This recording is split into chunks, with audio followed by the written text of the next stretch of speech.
you. Remember what you are capable of if you mobilize your will. And if you keep moving forward, you keep advancing. Remember what you are capable of if you keep attacking. And don't stop. And don't stop attacking. And don't succumb to the suffering and the pain and the fear. Don't succumb, but instead move forward and attack. Don't litigate over how much you have a right to have what I got, because until you suffered what I suffered, floated through what I floated through, survived what I survived, what you see on the outside is a reflection of the conflict on the inside. And I could go home now, going through your life, saying, what do you see? Going through the trunk of your car, through your garage, through your house, what you see on the outside is a reflection of what's going on the inside. Remember, be a student, not a follower. And here's what you must always do. Design your own personal life. I'm very happy for people to take notes at my seminar, but I'm also just as happy if somebody says, hey, this is not for me, tear up all these notes and throw them away. That's just as valid for me. Remember, be no one's disciple. Chart your own course. Make what you do the product of your own conclusion. What I'm saying here is be your own person. You don't have to be a model of someone else. You don't have to do it like anybody else, right? Do it like yourself. Buy what you want to buy, listen to what you want to listen to, make changes if you want to make changes, and don't make changes. Right? It's your life, I'm telling you. And don't let anybody persuade you any different. Success is not a stereotype. But when you continue to speak negative things about people that have done negative things to you, you are also continuing the cycle of negativity. You are speaking negative things into their life. Therefore, you are inspiring the negativity to continue. If you speak positive things into people that have done wrong by you, especially if they're continuing to do negative things to you and on your behalf, you are therefore trying to speak a positive transition from them being a negative and horrible person. You are trying your best to speak positivity into their life so that they can now start becoming a better person and a more positive person. It goes back to the saying, pray for your enemies.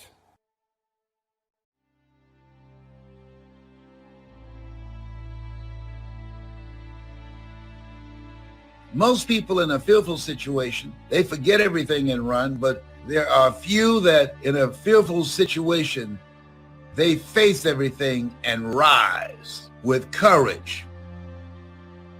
And that's who you are. And when you're going outside of your comfort zone, it takes courage. Most people, the majority of people, die within their comfort zone.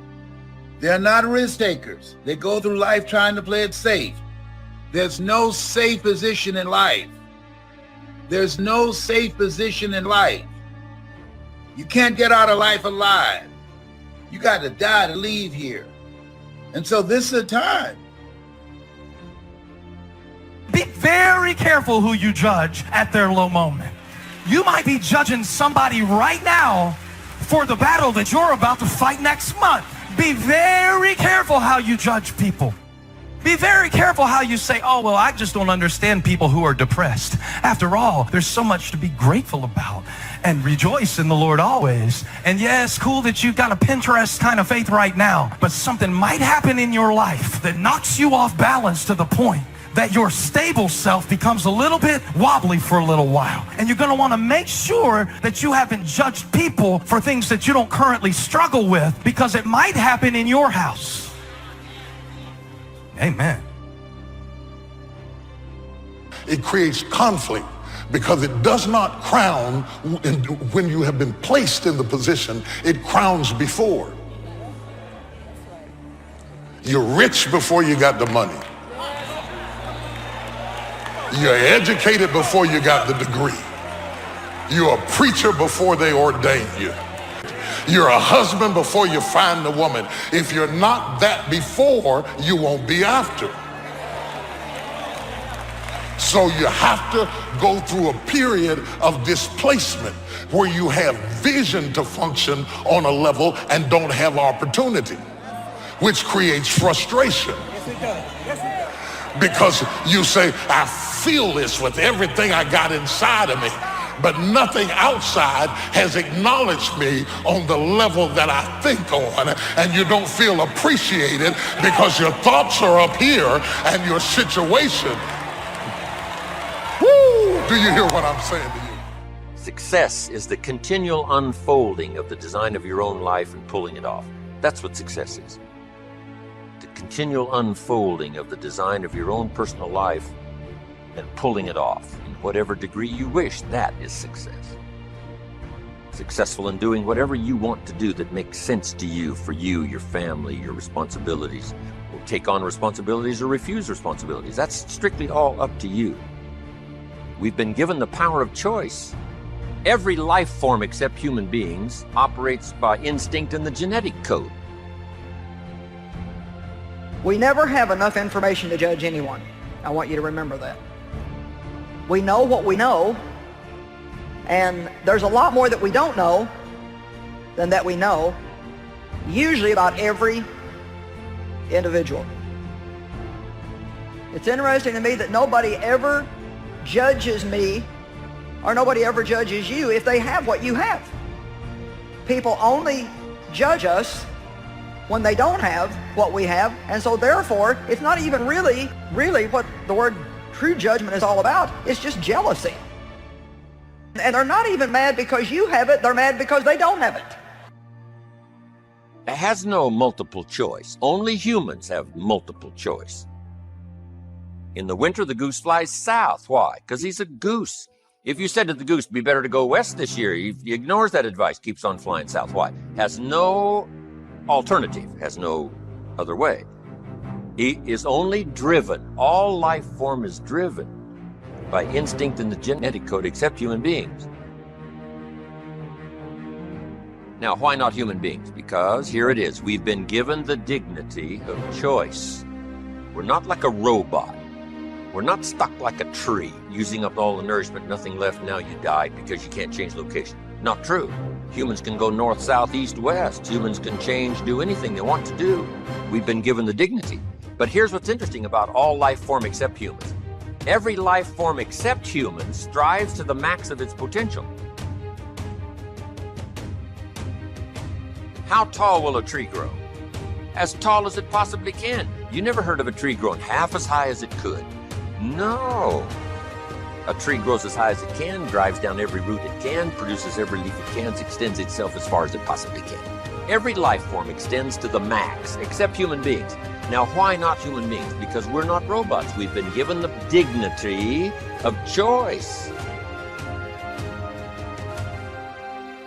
And here's a couple of alternatives on the dignity of choice. To be part of or all of. You have the potential to be. And you got the choice. Do a little to make yourself comfortable and forget the rest, or do it all. And there's nobody here to dictate you got to do it all. That's nonsense. You got to be rich because we live in a rich country. That's nonsense. You don't have to be rich. You don't have to do it all. You can do a little, do some more. Take advice, but don't take orders. Take information, take training, take teaching, but don't take orders from no one that tells you how you need to live and what you need to own and what you need to do. Somebody says, well, you need to be successful. That's a personal choice, being successful.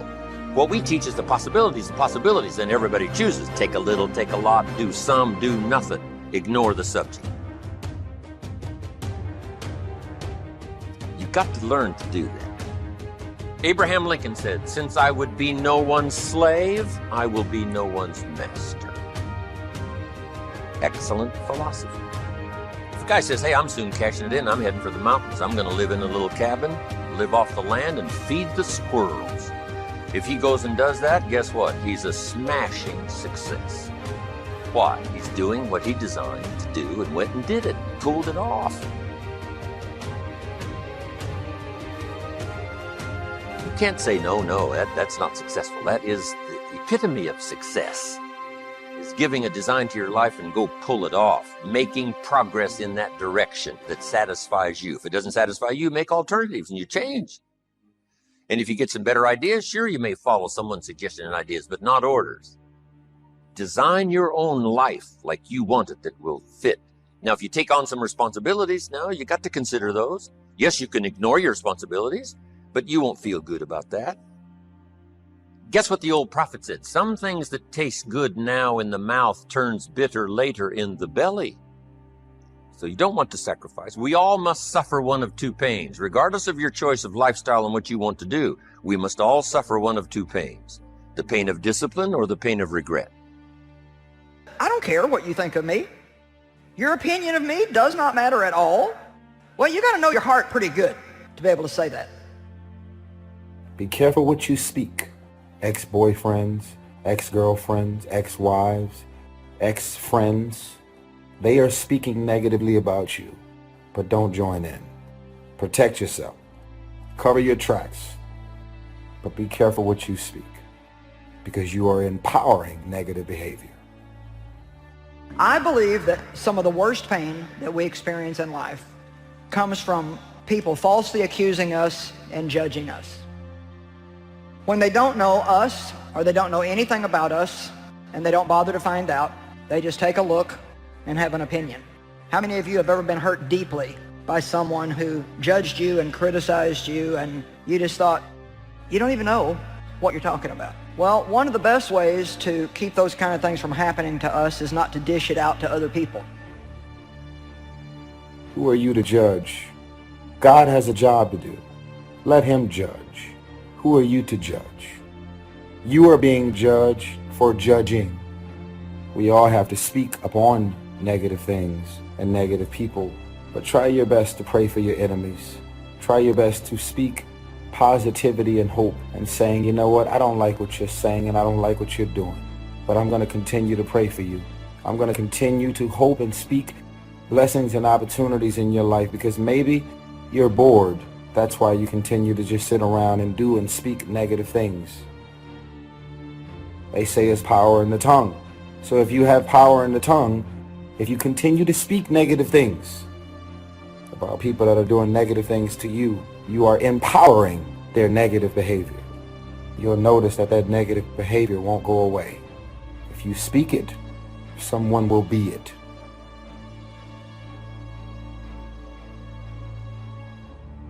So, who are we to judge? We shouldn't judge people. We should help them. And there's probably nothing more we can do to live a worthwhile life than to help people. To help other people. And in helping other people, I promise you will be rewarded and you will be helping yourself too.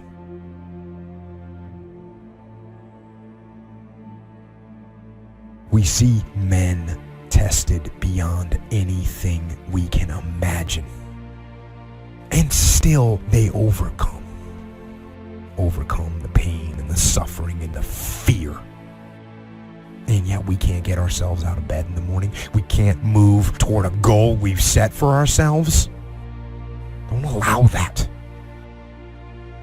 And what we suggest to everybody is to consider the disciplines, because disciplines weigh ounces, regrets weigh tons. You don't want to substitute a discipline for a regret.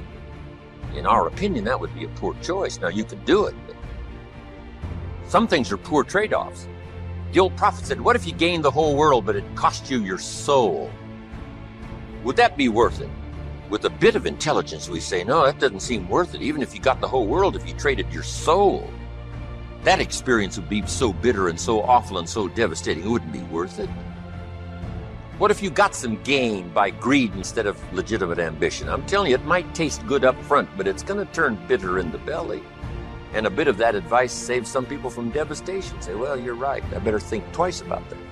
So we must confront all laws, spiritual laws, agricultural laws, basic laws, fundamental laws. We must confront all of those. But you still now can design your own life. A little, a lot, go east, north, south. Don't put yourself in the straitjacket of something that's not to your choosing and not to your liking. Now, if you really want the prize, to become a multi-millionaire and run a company, fine, then you got to pay the price. But hey, it's strictly up to you. There's no requirements here. Where is it written? There is no law. The key is to try to design your life. Yes, you might try something and say, hey, this cost me too much. I'm away from my family. I'm gone. So this is valid. Little girl said to her mommy, said, Daddy never plays with me. Comes home and he's got this briefcase and he disappears and works on his papers and tells me to go to bed. And she tried to explain, said, look, your father loves you very much, but he's so busy at work. He can't get everything done. He has to bring it home. She said, why don't they just put him in a slower group? If you haven't got time for your kids, you should consider a slower group. It's not the money. It's not the success. You got to make sure everything works. Not something at the expense of everything. And this something at the expense of everything turns out to be too costly. Life in its best and most fulfilled, I think, is a balancing act to make everything work. A mother's got the challenge, a father's got the challenge. And all of this imbalance, it's, even the tug of war and trying to make it work as husband and wife with, little different concepts. Guy's a baseball player and he gets $4 or $5 million a year and his talent takes him, right? 185 games, whatever the games are that they play. That's a pretty tough one to do, gone most of the time. Should he go where his talent leads or should he work at the bank from 9 to 5? It's a challenge to try to fit, compromise, make it work, make all systems work so you don't sacrifice everything for something. And it's all a dilemma. She says, go conquer the world and be home by 5 o'clock. And he says, well, that's a real challenge, right? But if you got partners now, it's this combination of working it out. But let me tell you what, it can be worked out. Here's what happens if you ignore it. It just gets worse. You just got to confront and say, let us work it out so that we bless our life with all of the systems that furnish us with a good life. And guess what? It never ends, this trying to balance your life with everything. Getting in charge, mastering the situation, this is the big challenge. I remember some companies I started years ago. I'd start the company, I'm running the company. First thing you know, the company's running me. And along about that second year, I say, hold it. I used to be in charge. And now I'm out of control. I used to have it on the run. Now it's got me on the run. And the same is true whether it's a company or an enterprise or whether it's the day. The key is you just got to take charge and say, I'm going to start getting a handle and taking charge of my day and not let it get out of control. Because it's so easy to be persuaded and distracted by, things that use up time, take up time, and then first thing you know, it's all out of control. Here's the key we've all learned, maybe we just need to be reminded. It's not the hours you put in, it's what you put in the hours that count. Guy comes home at night, exhausted, falls into the chair and says, I've been going. Here's the key, doing what? Here's what we learned, don't mistake movement for achievement. Busy, that may not be the deal. It is the doing what that's the deal. Some people are busy all day long doing figure eights. They're not making much forward progress. Keep coming back around where they started. Learn to set goals so that you have some priorities. Priorities, constant review.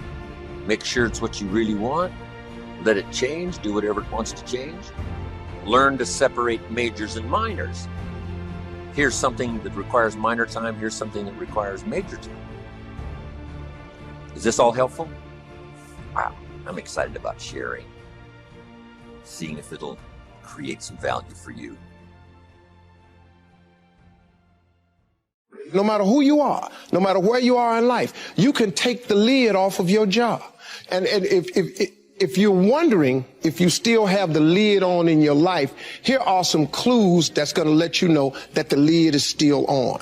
If you're not excited about waking up in the morning, if you're sitting around bored out of your mind, if you got time to do everything anybody asks you to do, you probably got the lid on.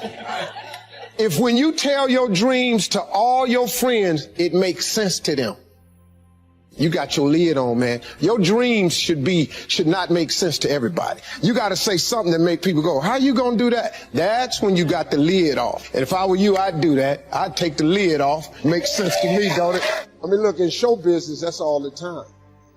You could come to work one day and they just say the show is canceled. What can you do? So what I've done is I've produced so much content. I got radio, I write books, I write movies, I do TV shows, I host TV shows, I got a game show, I do a Facebook watch show. I do so many. So when they come and they cancel something, I don't really give a damn. Because I got 8 more jobs. You know what I mean? I've just managed to stack. And then I'm always prepared. I prepare for what's coming. Here's the deal. Change is inevitable. So here's what's going to happen. No matter what's going on in your life, it's not permanent. Everything is going to change. So there's 2 things you can do with change. You can react to it or you can participate in it. It's going to change anyway. So if you keep waiting around, you're going to have to react to the change. And now you're behind. But if you participate in the change, if you know the job you have is not going to last forever. I'm just telling you. COVID proved that already. Where you go to work at every day, that's going to change. COVID proved that already. Your best laid plans has changed. So what you got to start doing is you got to start anticipating that it's going to change and just start living your life with the preparation for change. No matter what you're doing, you could be doing more. Remember that. It's 24 hours in a day. You got to use as many of those hours to prepare stability for yourself as you can. I said it online, I got in a lot of trouble. If you sleep 8 hours, you're not ever going to be rich. If you have any dreams of being rich, you cannot sleep 8 hours a day. It's only 24 hours in a day. If you sleep 8 hours, that's a third of your life.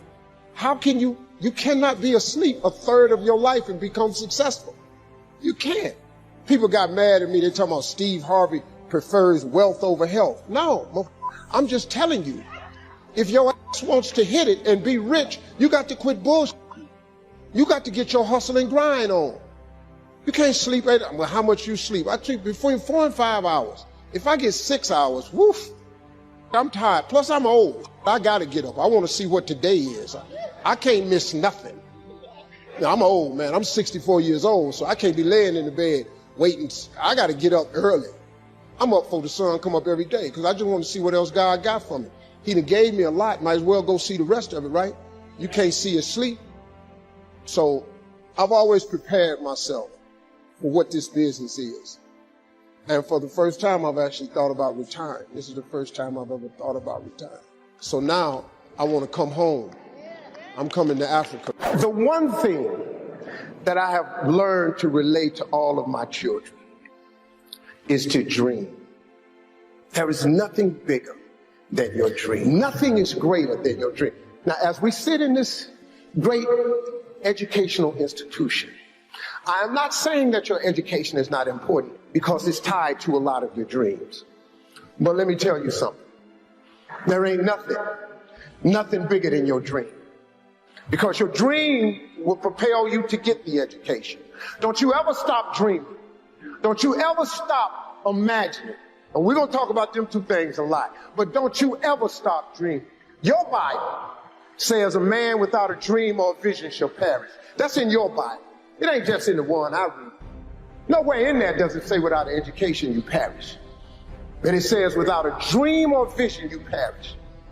So if what you're dreaming about requires an education, it is then your dream that propels you to get the education. But the dream is bigger than anything, man. See, if it was an education that caused you to be great or successful, I ain't here today because I don't have one of them. But nobody could outdream me. Your dream is everything, man. It's the biggest part of your life. Look, man, it is that thing that God puts in you that don't let you sleep sometimes. It's your dream. It's that thing, that part of you, man, that wakes you up and stirs the very pit of your soul. I've always taught my children to dream. The secret, though, the secret to real success is if you tie your gift to the dream. Whatever position you find yourself in today, we put ourselves there by a series of thoughts and actions. Thoughts turn into things. That's very important to know. So let's look at both sides of it. For people who think negative thoughts, it turns into negative things. And the direct opposite is true for those who think positive thoughts. It turns into positive things. That's the deal. It's as simple as that, folks. Thoughts become things. So the one glaring question for all of us always is, on a daily basis, what are you thinking? What are your thoughts? What are you thinking? What are your thoughts? Because this is a fact of life. This is biblical. This is spiritual. This is written. This is philosophical. This is the law of the universe. This is just the way it is. Now, and here the cold part, folks. It don't matter if you believe me or not. It does not matter if you have never been explained this or not. And it does not matter if you think it works in your life or not. It don't matter. Listen to me. It is the way it is. It's just whatever. It's the law of the universe. You call whatever you want to call. However you got to dress this thing up, because this all it is. So when I say that you are where we are today because we thought ourselves here, oh, you best to believe that's true. You thought yourself here. No one else. See, let me explain something. I got people around me who so badly want to take credit for it. Every man in this room, you blew your 20s. You spend all your 30s trying to make up for your 20s. Yeah, that's the truth. Dog, every dude in this room blew their 20s and at 30 trying to fix what they should have did in their 20s. Yeah. And so forth and so on. You turn 40, you're trying to recover from the mistakes you made when you're 30. Now at 40, man, it's time for you to start. Really, at 30, you need to start buckling it on down. And just realize, man, everybody make mistakes. And if the mistakes you're going through are going to help you become the person you need to be later on. Steve Harvey. All them mistakes, dog, they cool to make. Yeah. I needed to mess up every marriage. I needed to get arrested like I did. Yeah. I needed to get shot. I needed all this, dog. I needed to be homeless. Yeah.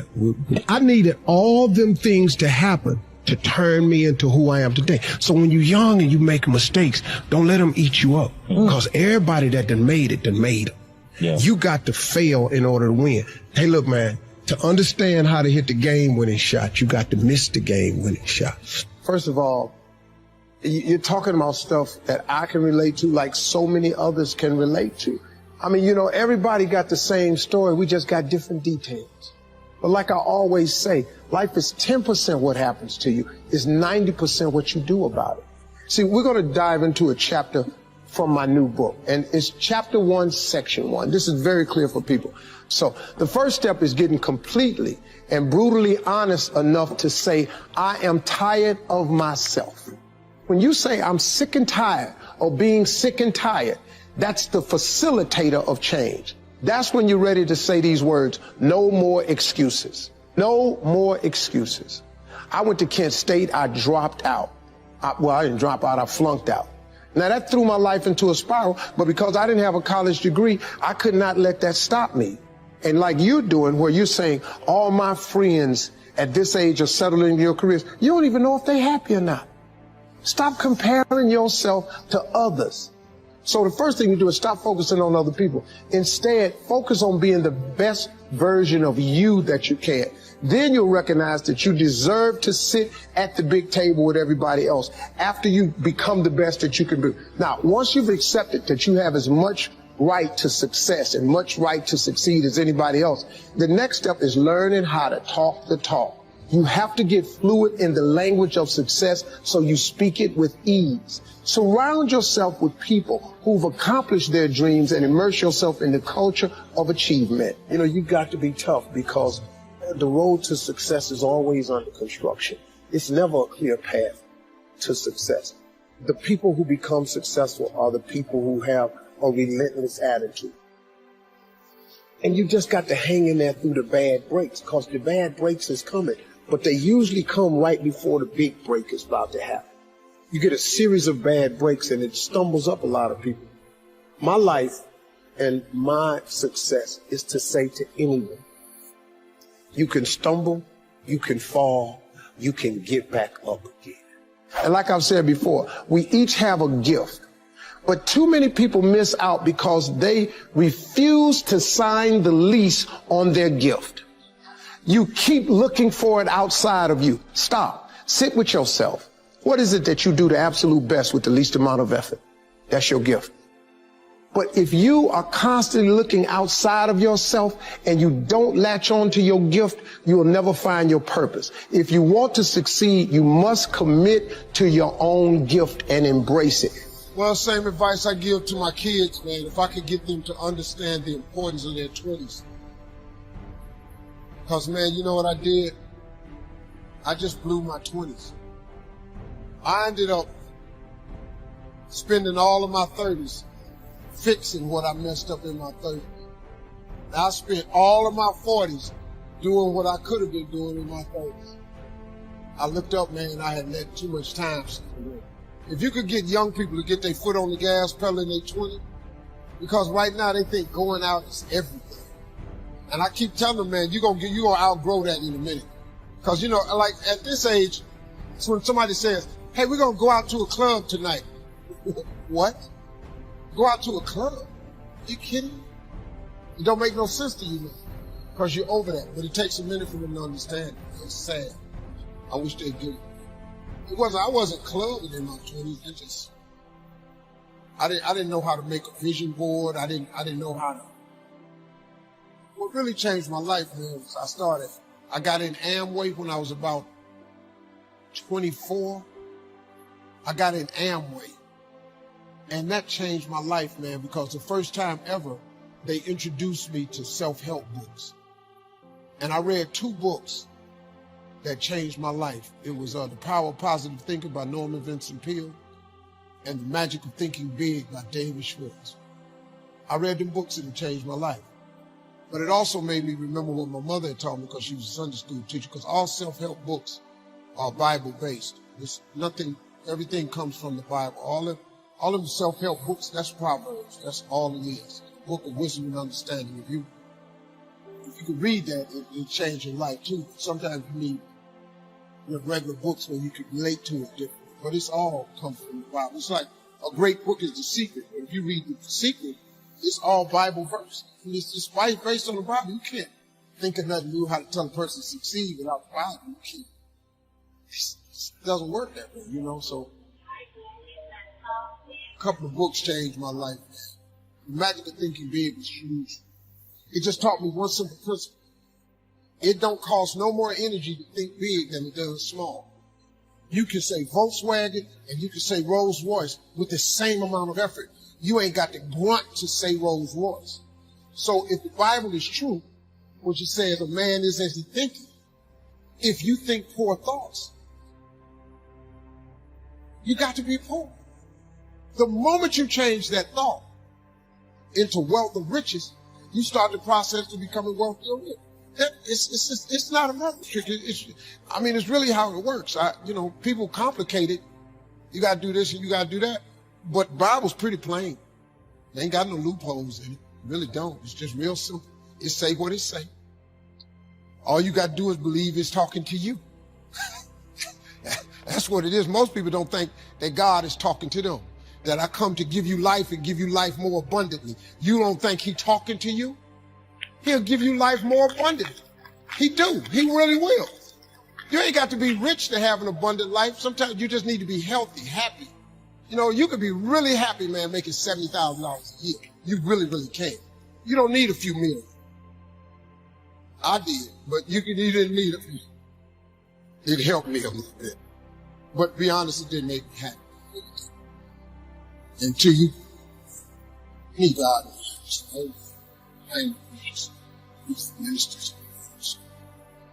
Just tell you from here, just Friday. You go to church and hear you. Come on, Father. Pastor off and say, if you don't believe me, you need that. What? I can take a sentence or a thought and make it common. Now, one dude told me one second, yeah, well, I hear you said it was hard, but you ain't funny to me. I ain't got to be funny to you. You've never bought a ticket to see me. No, I haven't. I still made it. It doesn't matter what nobody else thinks. What they got to do? I don't think you're funny. Listen, let me tell you something. If you can think of something to get $10 for, I bet all of you have something that God has gifted you with that you could convince somebody to give you $10 for. I'm going to show you how to become a millionaire. All you need is to have one thing that you can get $10 for. I don't care if it's cutting hair, cutting grass, painting, babysitting, typing papers, walking dogs. I don't care what it is. Just get somebody to give you $10. All I want you to do is do it and get $10. After you get $10, I want you to do it 10 more times. That's all. You have $100. When you get that $100, whatever you did to get the $100, I want you to do it 10 more times. You're going to have $1,000. Now, get a little tricky now. Whatever you did to make the $1,000, listen to me close. What I want you to do is do it 10 more times. That's what I want you to do. Don't change shit. Just do it 10 more times. You'll now have $10,000. Now, there's where you got to start using your faith. After you make $10,000 with this $10 idea, all I want you to do is do it 10 more times. Just 10, whatever you did to make the 10,000, do it 10 more times. You're going to have $100,000. Here's the trick of tricks. Once you make $100,000, you're going to have to hire a few people. All I want you to do after you make the $100,000, same thing you did to make the $100,000, I just want you to do 10. Congratulations. You are a millionaire. That's how it's done. These jokes I'm telling right now, these $25 jokes. My first gig paid me $25. These the same jokes. This just English. I ain't learned how to do this in Spanish or none of this. I just kept telling these jokes in English. 10 more times, 10 more times, 10 more. Till they started paying me $25,000 a night. Then they started paying me $100,000 a night, $150,000, $250,000 a night. I made $500,000 telling jokes in one night. They're the same jokes. I just kept telling them over and over and over and over and over. $25 jokes repeated on a 10-time multiple. You could be a millionaire babysitting. You could be a millionaire doing eyebrows. You could be a millionaire cutting grass. You could be a millionaire as a barber, painting houses. You already have the gift. God has already given you the gift. He gave it to you at birth. You was born with it. God ain't never created a soul he didn't give a birth to. That he didn't give a gift to at birth. You sitting up in here, if you're poor today, it's because you tripping. You just tripping. You done talked yourself out your God-given gift. You done got some funk job somewhere and tried to act like you was happy with it. Now they done furloughed you, now you disappointed. You ought to be jumping for joy. Walk your up the hall, go take your gift God gave you and turn yourself into a millionaire.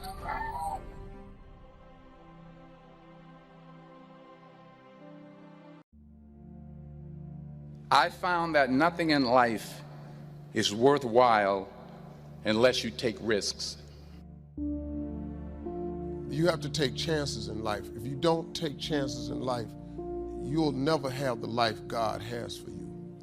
Life is risk. It takes courage to pursue your dream. Nelson Mandela said, "There is no passion to be found playing small and settling for a life that's less than the one you're capable of living." If you don't want to be uncomfortable, please do not pursue success, because success is a very uncomfortable feeling. God wants you to be excited about your destiny so that you can endure the process that brings you into promise. Because there is a process before promise. And if you don't have at least a vision of the promise, the process will discourage you.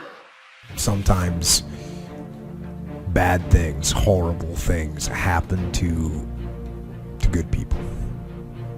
And I don't know why, but life isn't fair.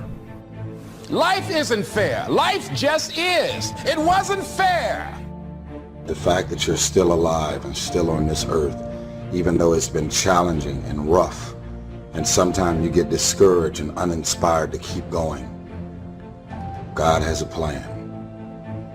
You will grow through what you go through.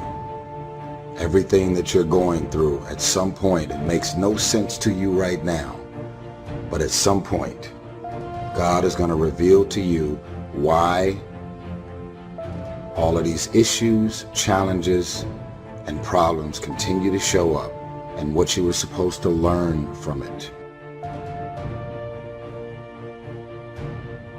A good person in the wrong place, in the wrong time, can end up just a victim of fate and of reality.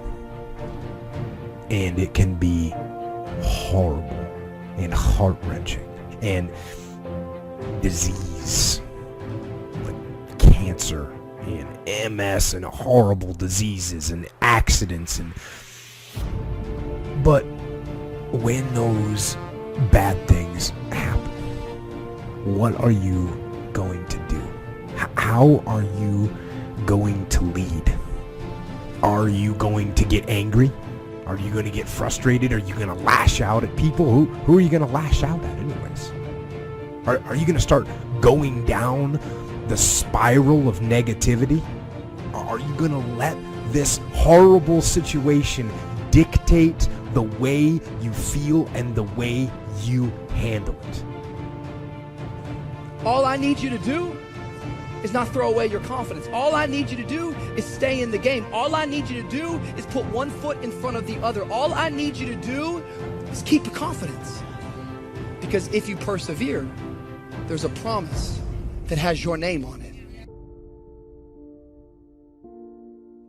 And I'm saying to you, if you keep going, if you keep looking for a way, where there's a will, there's a way. If you keep moving, if you keep falling forward, if you keep getting back up, something's going to happen. Bob Marley said something I like. He said, you never know how strong you are until being strong is all you have. You never know how strong you are until being strong is all you have. It's your only option. And you'll discover, if you don't panic, if you don't run, you discover you are stronger than you give yourself credit for being. Don't surrender. Don't give in. Are you gonna fall over and fall down and fall apart? Or are you going to lead? Are you going to face this issue with courage and with resolution? I say lead. Lead. Step up to the challenge. Be the one that other people look to. Absorb that impact. Absorb that negativity. Draw fire. Bring that pain to me. I can handle it when maybe others cannot. When bad things are happening, I am going to try and be the one good thing. The thing standing tall that can be relied upon. And in fighting, we will win. And if not the battle, and if not the war, we will win because our spirit, it will never surrender. And that is the ultimate victory. To hold your head high, and even in the face of inescapable defeat, stand and to fight. That is to win.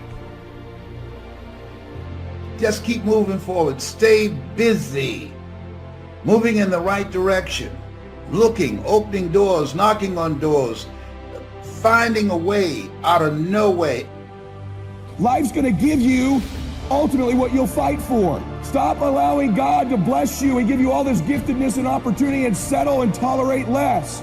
Don't tolerate it anymore. Yeah, you got to give it your best, but it starts with making a decision that this is over. I don't tolerate this life anymore. Pretty good's not good enough for my family. Pretty good's not good enough for my grandmother. Pretty good's not good enough for my grandpa, my parents, my future children. Pretty good ain't gonna get it done for this family. Some of you have money. Some of you have patience. Some of you have kindness. Some of you have love. Some of you have the gift of long suffering. Whatever it is, whatever your gift is, what are you going to do with what you have? A lot of people give up. They surrender. They run with their tails between their legs. It's a God-ordained opportunity. There are opportunities here in the midst of crises. 3 types of people going to come out of this: millionaires, billionaires, and witnesses, people who stood around and watched. You have something special. You have greatness in you. And whatever, no test, no testimony, whatever is in front of you, you have the power to handle it. But I don't know what to do. Okay, got that. You don't know what to do. Figure it out. You don't have to know what to do. Walk by faith and not by sight. Figure it out. Everything that exists, somebody was willing to put in the energy and the time to figure it out.